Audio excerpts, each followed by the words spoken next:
This is absolutely the only 2016 shark movie that I will watch.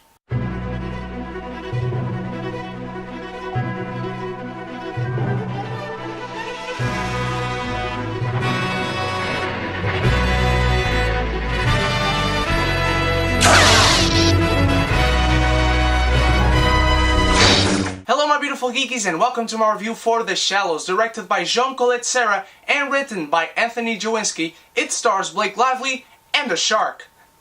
Easiest cast list I ever read. This movie is about this girl Nancy who goes to this paradise-like beach because of reasons, and she wants to surf there. She spends quite a few hours surfing, and then all of a sudden when she's finally alone at the beach, boom, she's attacked. She has to go to a rock nearby the beach about 200 meters and she gets stuck there with an annoying seagull. After that, the movie becomes about her trying to get to the beach, trying to survive because the shark can smell the blood, can feel it, and he's hungry and he's going after her. I really like this director. He has directed quite a few thrilling action movies. Unknown is a cool movie to watch, Non-Stop is a very intense action thriller, and Run All Night is a very fun movie. We don't have Liam Neeson in this one, but we do have Blake Lively, who is not the greatest actress in the world, let's be honest, but I thought she did pull this movie off quite well, if I must say so. I really was interested in her character and her struggle, and she got me engaged and interested in what would happen to her. I thought I was only going to feel that this movie was about,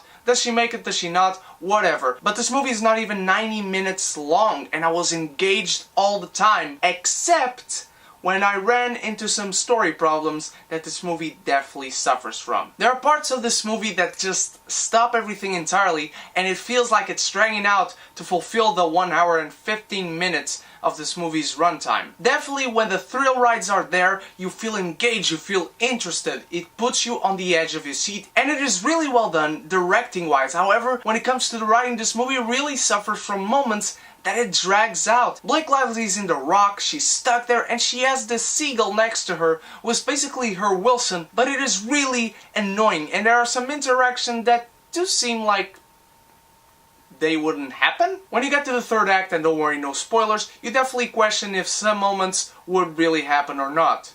Answer: they wouldn't. But the final confrontation of the shark is nonetheless engaging, and I really want to see which one of these two would win. Again, relating to story problems, she has a backstory that you get hinted at, but at some point in the movie it gets dropped, never mentioned again, and only then gets a tip of the hat by the end of the movie. Those two surfers you see in the trailer getting eaten by the shark, definitely at least one of them could have survived and spent some time with her on the rocks, at least until the third act when she finally gets alone with the shark, her ultimate enemy, arch enemies, finally having a final confrontation until the end of the movie. It would have been even more engaging than that. I talked well about all his previous movies, and this belongs to the bunch, but it's definitely the weakest one. It's the one that I will tell you, watch it if you want to, but you don't need to, but it definitely still has his visual style and prowess displayed in this movie. I really like the shots he gets. There are some very cool moments of color palettes and photography joined together to make a really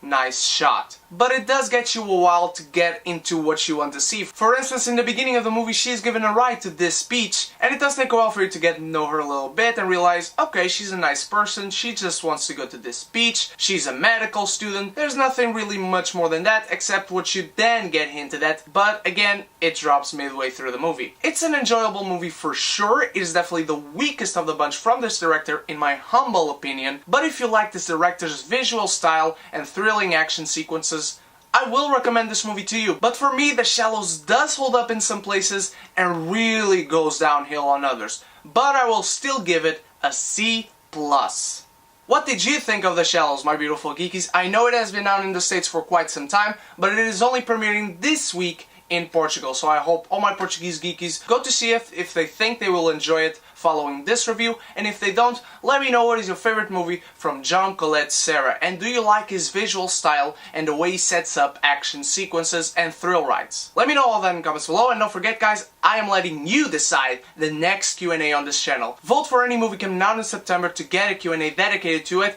On September 1st, I will announce the winner, and that is the movie with the biggest number of votes on this channel in whichever video I release on that date. And if you guys don't know yet, you can stalk me on the internet by going to my vlog channel that I have with my girlfriend, or my Facebook, or my Instagram, or my Pop Price Guide page. Those links are all in the description. And yesterday I did a very special video, a very special request review for a very talented comic book artist who did everything on his own. I totally recommend you that review, and I totally recommend you to go check his links out, and they are in the description of my Skull Dire Stories issue 1 review, and I'll leave a link for that at the ending of this video. And of course, my beautiful geekies, I will see you all in the upcoming reviews and special videos right here on the Geekiness Overlord channel. Cheers!